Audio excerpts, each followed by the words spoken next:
Hello, నేను మీ CS రావు. తెలంగాణ ముఖ్యమంత్రి రేవంత్ రెడ్డి ఢిల్లీ వెళ్ళారు. At the same time Tamilisai Telangana governor కూడా ఢిల్లీ చేరుకుంటున్నారు. వీళ్ళిద్దరూ ఒకేసారి ఎందుకు చేరుకుంటున్నారు, ఒకేసారి ఢిల్లీ పర్యటన ఎందుకు పెట్టుకున్నారు అనే దాని మీద హాట్ డిబేట్ జరుగుతుంది, హాట్ టాపిక్గా కూడా ఉంది. సో ముఖ్యమంత్రి రేవంత్ రెడ్డి పదవి బాధ్యతలు స్వీకరించిన తర్వాత తెలంగాణలో ఆయన కట్టసీగా ప్రధానమంత్రి నరేంద్ర మోడీని కలిసేందుకు వెళ్తూ ఉన్నారు. అఫీషియల్గా మనకు అందుతున్నటువంటి సమాచారం ప్రకారం ఆయన ఐటీ సెక్టర్ గురించి కొన్ని ప్రతిపాదనలు పెట్టడానికి, అలాగే విభజన చట్టంలో ఉండేటువంటి కొన్ని అంశాల గురించి మాట్లాడటానికి వెళ్తున్నాను అంటూ అఫీషియల్గా చెప్తూ ఉన్నారు.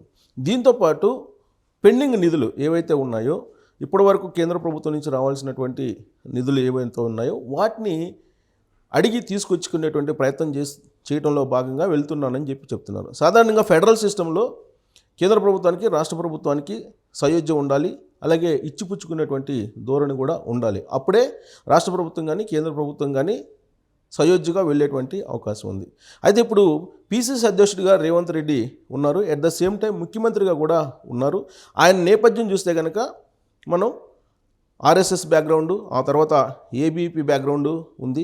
ఆ తర్వాత సుదీర్ఘకాలం పాటు తెలుగుదేశం పార్టీలో ప్రయాణం చేశారు. ఇదే ప్రత్యర్థులు ఆయన గురించి చెప్పేటువంటి మాట రాజకీయ కోణం నుంచి కనుక తీసుకుంటే.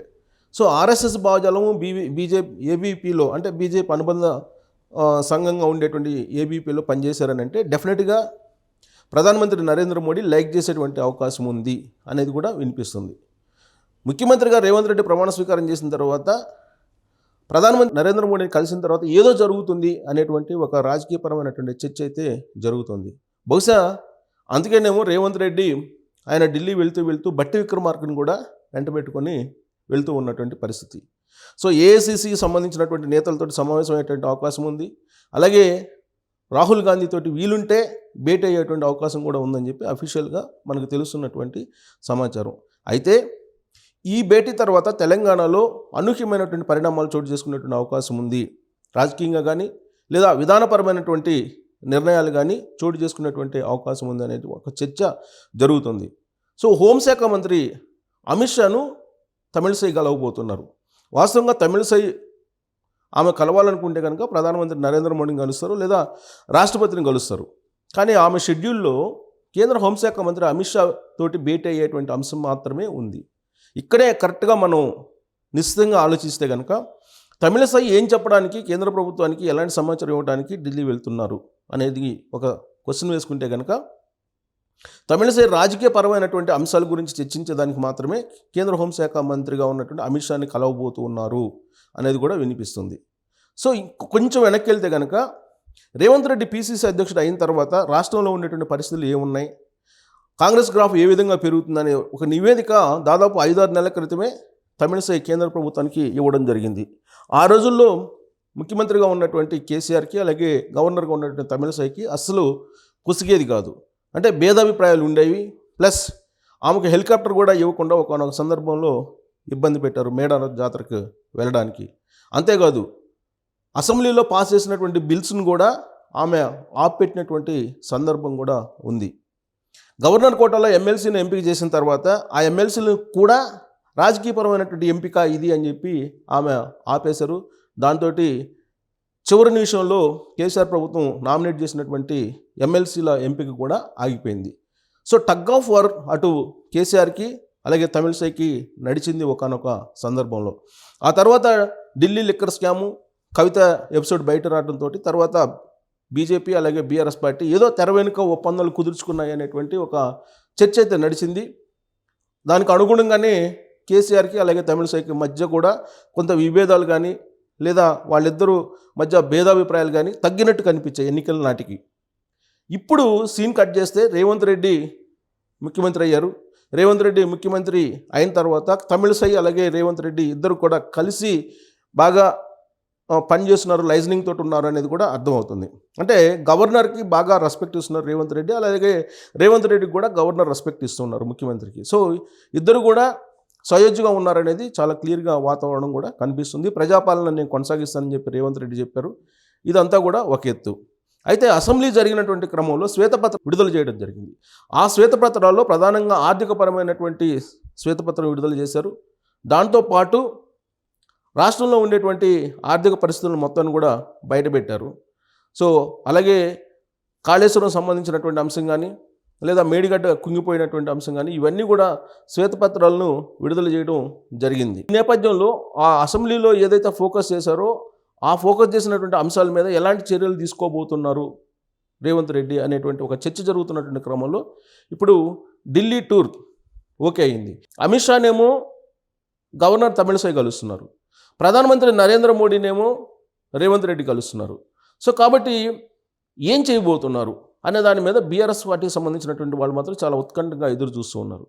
తమిళసై అమిత్ షాని కలిశారంటే కాళేశ్వరం మీద కానీ లేదా తెలంగాణలో జరిగినటువంటి అక్రమాల మీద కానీ సిబిఐకి ఇస్తున్నారా, సిబిఐకి సంబంధించినటువంటి విచారణ జరగబోతుందా కేసీఆర్ మీద, కేసీఆర్ అలాగే కల్వకుంట్ల ఫ్యామిలీ మీద విచారణ చేపట్టి జైల్లోకి పెట్టడానికి, జైల్లో వేయడానికి ప్రయత్నం జరుగుతుందా ఢిల్లీ కేంద్రంగా అనేటువంటి అనుమానాలు అయితే ఇప్పుడు రేకెత్తుతూ ఉన్నాయి. దానికి కారణం లేకపోలేదు. వాస్తవంగా ఇప్పుడు బీజేపీ ఏం చెబుతుంది, సిబిఐ విచారణ వేయాలి లేదా ఈడీ విచారణ వేయాలని చెప్పి కోరుకుంటుంది కాళేశ్వరం మీద, అలాగే మేడిగడ్డకు సంబంధించినటువంటి మొత్తం ప్రాజెక్ట్స్కి సంబంధించినటువంటి అంశం మీద.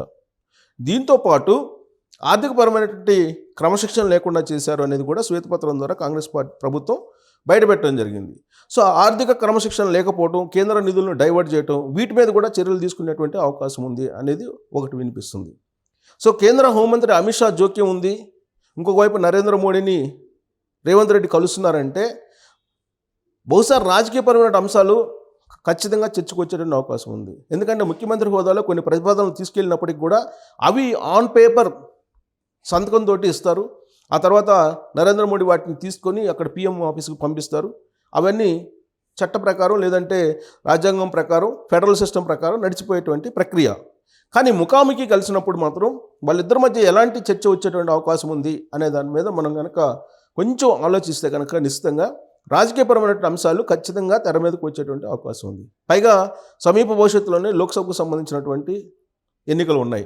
ఈ ఎన్నికల క్రమంలో బీఆర్ఎస్ పార్టీ అనేది అసలు ఉండాలా ఉండకూడదా అనేది ఒక డిసైడ్ అనేది అక్కడ పునాది పడుతుంది అనేది అందరూ కూడా కొంచెం భావిస్తున్నటువంటి పరిస్థితి. ఎందుకనంటే కాంగ్రెస్ పార్టీ బలంగా ఉంది, అధికారంలో ఉంది. బీజేపీ గత ఎన్నికల కంటే ఈసారి బలపడింది. కనీసం 10 లోక్సభ స్థానాలు కైవసం చేసుకోవాలనేది బీజేపీ యొక్క target. At the same time Congress party target కూడా 10 నుంచి 12 స్థానాలు కైవసం చేసుకోవాలి అనేది కాంగ్రెస్ పార్టీ టార్గెట్గా ఉంది. ప్రాంతీయ పార్టీలు అభివృద్ధి నిరోధకులు, జాతీయవాదానికి వాళ్ళు గొడ్డలు పెట్టు అనేది బీజేపీ యొక్క అభిప్రాయం. అందుకే ప్రాంతీయ పార్టీని ఆయా రాష్ట్రాల్లో మినిమైజ్ చేసుకుంటూ క్లోజ్ చేసుకుంటూ వస్తుంది. ఇప్పుడు తెలంగాణకు వచ్చేటప్పటికి తెలంగాణలో అసలు బీఆర్ఎస్ పార్టీ ఉండాలా లేదా అనేది బీజేపీ వేసేటువంటి అడుగులను బట్టి ఆధారపడి ఉండే అవకాశం ఉంది అనేది చాలా బలంగా చాలా రోజులకు కూడా వినిపిస్తుంది. సో బీఆర్ఎస్ పార్టీ క్లోజ్ కావాలంటే రెండు మార్గాలు. ఒకటి, కల్వకుంట్ల ఫ్యామిలీని అరెస్ట్ చేయటం, వాళ్ళు 10 ఏళ్ల పాటు చేసినటువంటి అక్రమాలను బయటికి తీయటం. అనేకమైనటువంటి కంప్లైంట్స్ పీసీసీ అధ్యక్షుని హోదాలో గతంలోనే రేవంత్ రెడ్డి సిబిఐకి కంప్లైంట్ చేయడం జరిగింది. ఆ సిబిఐ కంప్లైంట్ని బేస్ చేసుకొని ఇప్పుడు సిబిఐ ఎంటర్ అయ్యే అవకాశం ఉందా తెలంగాణలో అని అంటే, గవర్నర్ కూడా అమిత్ షాని కలిశారు కాబట్టి ఖచ్చితంగా సిబిఐ రంగంలో దిగేటువంటి అవకాశం ఉంది. ఎందుకంటే రాష్ట్ర ప్రభుత్వం అనుమతి లేకుండా సిబిఐ ఎంటర్ కావడానికి అవకాశం లేకుండా కేసీఆర్ గతంలో చేశారు. అందుకే ఇప్పుడు రాష్ట్ర ప్రభుత్వం యొక్క అనుమతి తీసుకొనే సిబిఐ ఎంటర్ అయ్యేటువంటి అవకాశం ఉంది. కాళేశ్వరం ప్రాజెక్టు మీద ఎంక్వైరీ చేస్తే కనుక 12,000 కోట్ల రూపాయల జీఎస్టీ కూడా కట్టలేదు కాబట్టి సంబంధిత కాంట్రాక్టరు డెఫినెట్గా దాని మీద విచారణ జరిపిస్తే కల్వకుంట్ల ఫ్యామిలీ మొత్తం జైలుకు పాలయ్యేటువంటి అవకాశం ఉంది. రాజకీయంగా అసలు ఆ పార్టీ క్లోజ్ అయ్యేటువంటి అవకాశం ఉంది అనేది బీజేపీ యొక్క అభిప్రాయంగా కూడా ఉందని చెప్పి చర్చ జరుగుతుంది. At the same time Congress party కూడా బీఆర్ఎస్ పార్టీ ఉన్నంతకాలం కాంగ్రెస్ పార్టీ మరింత బలపడే అవకాశం లేదు. ఇప్పుడు అధికారంలో ఉన్నప్పటికి కూడా కేవలం 6 మంది ఎమ్మెల్యేలే ఎక్కువగా ఉన్నారు మ్యాజిక్ ఫిగర్కి. ఎప్పుడైనా గవర్నమెంట్ పడిపోయే అవకాశం ఉందని చెప్పి బీఆర్ఎస్ పార్టీకి సంబంధించినటువంటి నేతలు అంటూ ఉన్నటువంటి పరిస్థితి. సో ఈ క్రమంలో బీఆర్ఎస్ పార్టీని అసలు అడ్డు తొలగించుకొని అటు కాంగ్రెస్ ఇటు బీజేపీ రెండు మాత్రమే ఉండేటట్టు ప్లాన్ చేస్తున్నారు. ఆ ప్లాన్లో భాగంగానే ఇప్పుడు నరేంద్ర మోడీ ఒక బీజం వేసేటువంటి అవకాశం ఉంది రేవంత్ రెడ్డి ఢిల్లీ టూర్లో అనేది ఒకటి వినిపిస్తుంది. ఇప్పుడు తమిళసై కూడా వెళ్ళారు కాబట్టి తమిళసై ఆమె వాస్తవంగా రాజకీయాల్లోకి వెళ్ళాలి మళ్ళీ అనేటువంటి ఒక ఆలోచన చేస్తున్నట్టు కూడా మనకు వస్తున్నటువంటి న్యూస్ రాజ్భవన్ నుంచి. రాబోయేటువంటి లోక్సభ ఎన్నికల్లో ఆమె మళ్ళీ చెన్నై నార్త్ నుంచో లేదా తుత్తిగూడి నుంచో పోటీ చేసేటువంటి అవకాశం ఉంది అని చెప్పి అంటున్నారు. ఎందుకంటే గతంలో 2 చోట్ల కూడా పోటీ చేసి ఓడిపోయారు ఆమె. ఇప్పుడు గవర్నర్గా తెలంగాణకు ఉన్నారు.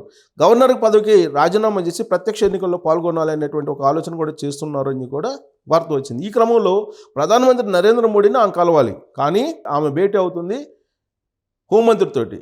కాబట్టి అటు రేవంత్ రెడ్డి ఇటు తమిళిసై ఇద్దరు ఢిల్లీలో ఉన్నటువంటి క్రమంలో ఖచ్చితంగా రాబోయేటువంటి రోజుల్లో కల్వకుంట్ల ఫ్యామిలీని జైలుకు పంపించేలా సిబిఐ ఎంక్వైరీకి మార్గం సుగమం అవుతుంది అనేటువంటి ఒక చర్చ అయితే ఢిల్లీ వర్గాల్లో నడుస్తున్నటువంటి క్రమంలో ఇక కల్వకుంట్ల ఫ్యామిలీకి ఇక్కట్లు తప్పవా, విచారణ ఎదుర్కోవాల్సి ఉందా, జైలుకి వెళ్ళేటువంటి పరిస్థితి వస్తుందా లోక్సభ ఎన్నికల లోపే, లేదంటే లోక్సభ ఎన్నికల తర్వాత ఆ పరిణామం చోటు చేసుకుందా అనేది మనం వేచి చూడాల్సి